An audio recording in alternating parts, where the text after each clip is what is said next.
the morning. It's the afternoon of November 6th, 2024. The nation has seen a very high red tide settling in. However, here in beautiful Cape Elizabeth, there's been a little blue wave. And joining me today, I'm pleased to have back on the show is Larry Benoit. Welcome back to the show, Larry. Thank you, and good afternoon. Larry, I know that the purpose really of having you here at this moment is to talk, about the Cape Elizabeth School Bond, but because of your vast personal experience in statewide and national politics, I'm hoping that we can also just hear, I don't know, some reflections that you might have this morning about the state of affairs here in America with Donald Trump in the White House, the Republican Party taking over the United States Senate and appear to be holding the House of Representatives. I don't know. What's your reaction? Well, I wasn't convinced one way or another what the outcome would be. I was ambivalent. I'm not entirely surprised, although the scope of the victory was greater than I would have anticipated. I think that the issue of inflation probably did the most damage to the Harris candidacy. Every time somebody goes into the grocery store, they're reminded of the consequence, I think, of the election. I think so. I think I've said to friends that people in politics often talk about unemployment being an important number, but consider this: if unemployment is, let's say, 6%, that means 6% of the population is affected in their families. But inflation affects everybody except for maybe the 2%ers. And so most Americans felt the impact of higher food costs, higher insurance, and for a while higher fuel costs, which have come down considerably. And voters blame the incumbents for it, even though inflation is a problem that has roots going back many years. And you worked in campaigns, like I said, the Muskie campaign, for George Mitchell's campaign. You were the sergeant at arms for the United States Senate. What do you think is in store for Republicans, given that they have the White House, the House, and the Senate? Do you see a mandate to do? Are we going to see radical changes across the country, or do you think that the bureaucracy and other kind of counterweights to action in Washington is going to just kind of let it the status quo, business as usual? Yeah. Well, the key issue has been and will continue to be, as long as the Senate has the rules in place that allow for unlimited debate, except in the cases of cloture, which cuts off debate with at least 60 votes. So that minority, whether it's Republicans now and will be Democrats in the new Congress, will really determine what gets to the president's desk. It's going to be interesting to see if the Democrats who have been pushing for overturning the filibuster rule are going to stick to their guns, or if maybe they're going to appreciate that rule a little bit more. Yeah, well, those that wanted to change it were in a minority, so it wasn't changed, with the exception of the courts. The Democrats did quite a few years ago make the change for the appellate courts, and then later the Republicans for the Supreme Court. And of course, that's, I think, why a lot of people believe we have a conservative majority on the Supreme Court that overturned Roe versus Wade. It's sort of like you make your bed and then you lie in it. Exactly. Yeah. And that was the result of a good friend of mine, Rich Ehrenberg, who served as George Mitchell's chief of staff for, I think, 2 or 3 years, has written a book on the filibuster and why it's important and why it should be protected. And it's an interesting book. He actually visited Cape Elizabeth and had a book signing at the local coffee shop back a few years ago. Oh, that's neat. I actually was one of those people who thought perhaps changing the filibuster rule was a good idea, and then I changed my mind. I Mhm. learned an important lesson.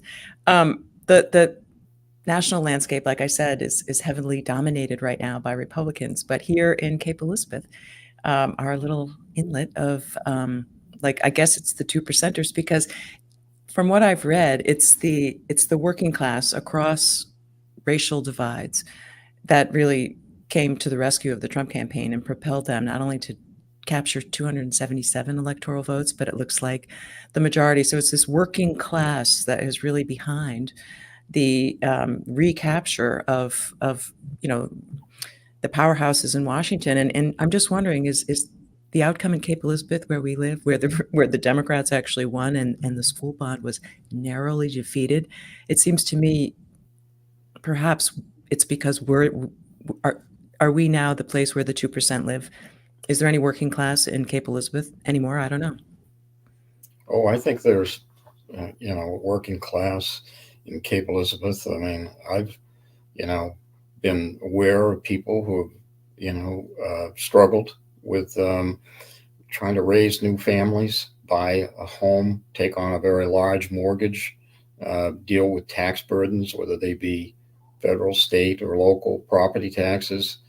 Um, the inflation effects on those families have been significant. Um, and Trump is a demagogue who was able to tap into a number of other issues, such as xenophobia and misogyny, and people with, I think, in some cases, very negative views on race and religion. But this issue, this was his to take, and the inflation issue. And I think a lot of Americans just wanted change. They were willing to blame the current administration, but as I said, inflation's roots goes back years, and it spans presidencies, and the impact of a lot of decisions made by the Federal Reserve, the impact of the pandemic, the deficit spending that was employed by the Trump administration of over $8 trillion in deficit, and several trillion. I think the Biden administration is over $5 trillion. You accumulate that, and you add in a period of near zero interest rates that the Fed maintained for years after the great financial crash in 2008-9, and you set in place, the seeds of this inflation, Well, I uh, think which is now getting under control, but it's going to take some discipline to keep it that way. it seems like both parties are at fault for the amount of debt and deficit that we have and the inflation, and they're also, I think, can be credited for some good things. I know that my tax rate was substantially lower during the Trump years, but I just want to touch briefly on the culture wars, and then let's talk about the school bond in Cape Elizabeth. But you mentioned that there's a faction of the Trump supporters who sort of embrace, misogyny and xenophobia, and that Trump tapped in on that. I would counter that too much of the Democratic platform was based on dividing people along the lines of race and gender, and thinking that people going into the polls have that at the top of mind instead of the economy. So I Mm. hope Democrats have learned the lesson that it's the economy, stupid, not your, you know, not necessarily your gender, all the time. So that's my 2 cents. But so in Cape Elizabeth, let's talk about what happened with this school bond, because we had on the ballot not only an election for town council, and in that election, the 3 candidates who were endorsed by the Democratic Party won, and those 3 candidates happened to support this school bond, $94.7 million school bond. But the noes won narrowly on the bond question by 166 votes. So talk to me about that. What's your Right. take on that? What does that mean for us now going forward?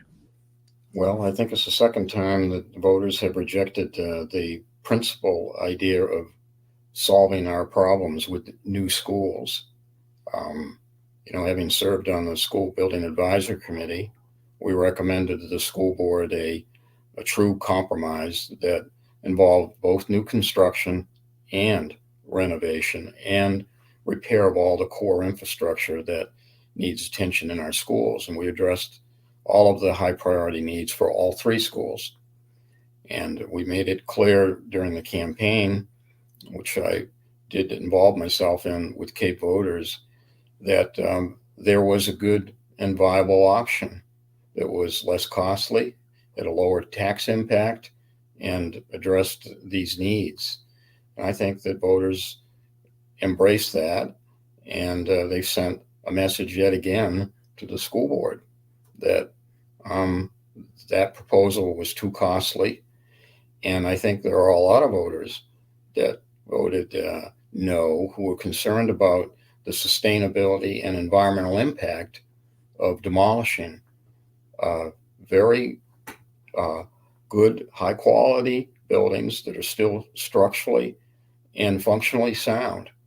And I mean, for example, in the middle school, there were new additions built out in 1994 for both the elementary and the middle school. Of those additions, 25,000, nearly 25,000 square feet would have been demolished, just 30 years old. It And seems like I'm all with you on the end result, which is that's what we don't want. We don't want to do that. But what I can't help but notice is that the margin was substantially smaller this time around. I mean, in 2022, a big expensive school bond was on the ballot. I think it was 116 million, and the voters here rejected overwhelmingly, like 62%, I think. Correct me if I'm wrong. Yeah. And so 2 years later, we've got this 94.7. Some would argue 105. Not that much different. I want to talk a little bit about the campaign, but only 166 votes separated the two camps. So, do you think more people are coming? I mean, I think what a lot of people believe is that what we can expect is come June, the new majority on the town council might put out just a sort of a repackaged, watered down version of the school bond with one more effort to get it across the finish line. Do you anticipate that? I do, yes. And I think we're satisfied with the result. I believe the voters have sent a clear message again to the school board, but based on the comments of members of the board, plus those that have been recently elected, I would expect that we will see this proposal simply repackaged with some further effort to try to obscure and hide the actual cost and tax impacts of it, and have it voted on during an election where there would be very little voter interest. There's really nothing on the ballot next spring other than I don't even know if we've got local elections or what, but it's an off year, and that I think is likely to happen, Cynthia. And also, it's worth noting that the 3 seats for the school board that were up for grabs were unopposed. Yeah. And the 3 winners, who they won running unopposed, are big proponents of the new school. So that'll be interesting. So can you tell me a little bit about the strength of the Cape voters campaign? I mean, it did seem like you had the resources to really get the message out, and it was a winning message. It won. There's no second place in politics, so you did win. The no vote won. Wow. Can you share with me how much money you raised and whether or not those you can go back to the well for the kind of campaign you might need again in June? Mm-hmm. Well, I honestly don't know what the total was. It was in the thousands of dollars, of course. I think, ads in the court are about 1,000, mailings are a couple $1,000. So I really haven't seen the totals. But our treasurer and our chair can provide that to you and your viewers. And we focused on a number of issues. The most important of which is that SBAC recommended an option that was true compromise, that didn't involve replacing an entire new school or 2 new schools, but set up an incremental process with new construction, renovation, that could work for taxpayers and solve the priority problems and needs of the school. I think And what's unfortunate, though, about the SBAC process, not only was it expensive and time-consuming, and it ended up with this result, as you said, with the majority recommending option B, and then ultimately the school board negating that and putting out the 94.7. But what is too bad is that in all of these instances where we've paid these consultants so many thousands and thousands and thousands of dollars, that there isn't anyone yet who can bring people together to get a unanimous vote on a school project. Like, in my legislative experience, the best proposals are sometimes, the watered down compromises where all the stakeholders are a little bit unhappy, but everybody's behind it because then at least it passes. So what do you, I mean, do you see any hope for a unanimous vote coming out of the town council on something that the voters can get their arms around? Because I think that's what people are looking for, is some sign that the leaders who we elect can come together and put together a package. Are you hopeful at all for a true compromise of the stakeholders? it just really depends on the leadership that would be provided in the future by members of the council and the school board, taking into account the results of these two elections that have rejected a very large bond. Would you would you suggest a redo of the SBAC process? Um, I don't know, Cynthia. This process, from my perspective, I really believe that the appointment of the members of the committee, if you examine the membership, you had a majority of members when the process started who were for new schools. And it was clear. And things changed. And public members, including myself, came in with a fresh, look at the needs of the school. And in the end, the recommendation was for a record amount of investment in our schools and a record amount in the state of Maine for a 100% locally funded project. Yeah, It's not just like wasn't enough. it wasn't enough, apparently. So, but as it turned out, the committee didn't recommend a new middle school or two schools. It recommended this combination balanced solution that the school board never wanted, never supported, and rejected it summarily. And after receiving the recommendation, the SBAC was silenced. We had one perfunctory meeting and then a final kumbaya, and that was the end of it. Your dissatisfaction with the SBAC process is similar to my dissatisfaction with the process that was used for the Housing Diversity Subcommittee. The town council essentially punted the issue of whether we're going to do affordable housing in town to a committee that just was rife with just unhappy politics, unproductive kind of personal politics that didn't move the issue forward. So the SBAC, I think for a lot of people, maybe not yourself and maybe not the people who invested so much of their time, and I'm so grateful for that, but for a lot of people, the SBAC just sort of leaves a bad taste in their mouth because it's like, oh my God, we paid for this process that was so long, and then we have this divided ending, and still nothing really on the horizon. One thing that I think is interesting is that, like, some of the people who won their town council races, like the chair of the school board, Elizabeth Skyfries, I think she won her election with 3,700 votes, 3,742, and the school bond no vote was 3,448. So more people voted for her than voted for the school bond.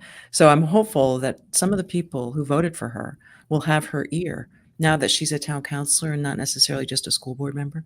And hopefully they can, express to her. And I'm hopeful that these other town council candidates who have been out pounding the pavement, they must have heard the message since a majority of Cape voters voted down the school bond. So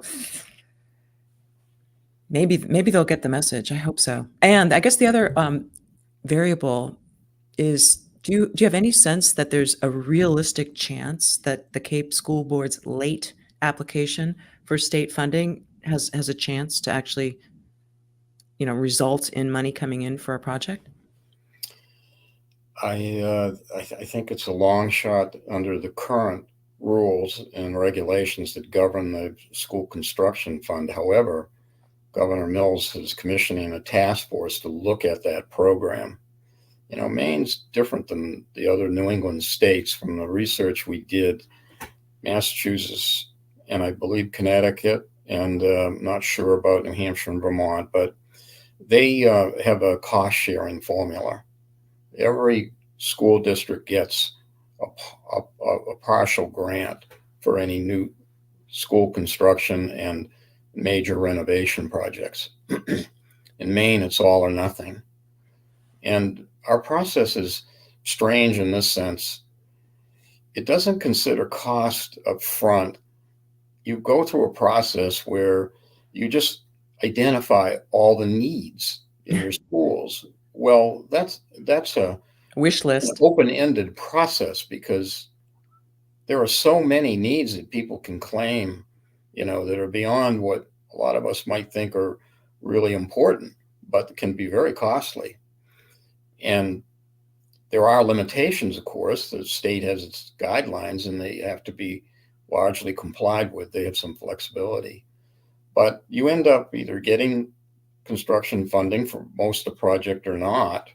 And there is no cost sharing whatsoever available under the program. I think the governor's commission is going to end up with a concept similar to what you see in Connecticut, Massachusetts, Well, where I guess that's good. I guess that's better. yes, Maybe that's progress. I hope that people remember that the whole reason why we're doing all these things to build new schools is for the students and the kids, because it seems like a lot of times what gets lost in translation is actually the outcomes for kids. And when you look at, right, you know, factors like where the standing is in U.S. news reports and what the scores are and who can read at fourth grade. And, Cape Elizabeth, it seems to me, is falling behind. And I hope that whatever happens in the future with respect to either new schools or renovating the old schools, that we can kind of refocus on being, at the top when it comes to actually educating, the population, educating the kids, educating the future generations. Larry Benoit, anything else you'd like to say about either the state of the affairs in the world today, the day after the big election here in the United States that put Donald Trump back in the White House, um, and as I said, a red wave across the nation, but here in Cape Elizabeth, our little blue Idaho, we have put 3 Democrats who support the school bond on the town council, but we defeated the school bond. What are your final thoughts?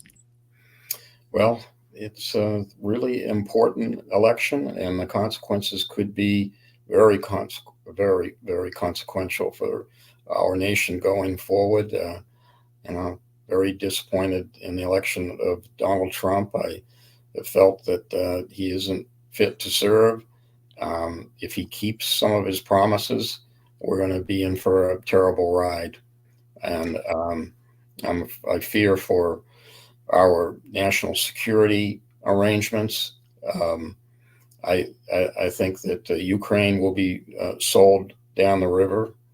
Those people have worked hard to try to develop a fledgling democracy. They've sacrificed enormously, and to abandon them and force a settlement that leaves them under the boot of Russian occupation is terrible.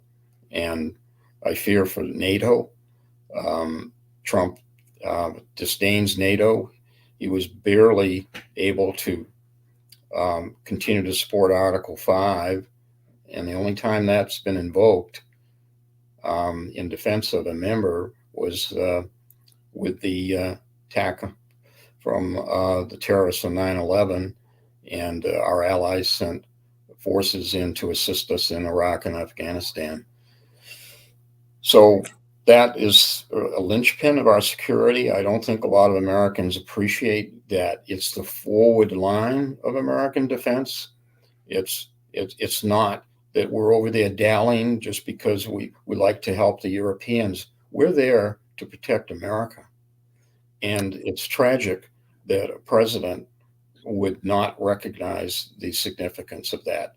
important. Does it give you any cold comfort that we have a U.S. Senator in Susan Collins and Angus King on the Intelligence Committee, or at least weighing in from Maine, a state that actually did at least give 3 of our 4 electoral votes to Kamala Harris? 1 from the 2nd Congressional District went to Donald Trump again. But does that give you any cold comfort? Well, it certainly helps. I think highly of Senator King, and I think well of Senator Collins also, although I'm very disappointed in her votes on the Supreme Court justices and her acceptance of their representations regarding Roe v. Wade and other issues. But in any case, she's worked hard, and as Senator King has, to be conscientious members of those committees. Well, Larry Benoit, thanks again for joining the show, and we'll hope to have you back. Take care. Okay, very good, Cynthia. Thanks for having me. Thanks, Larry.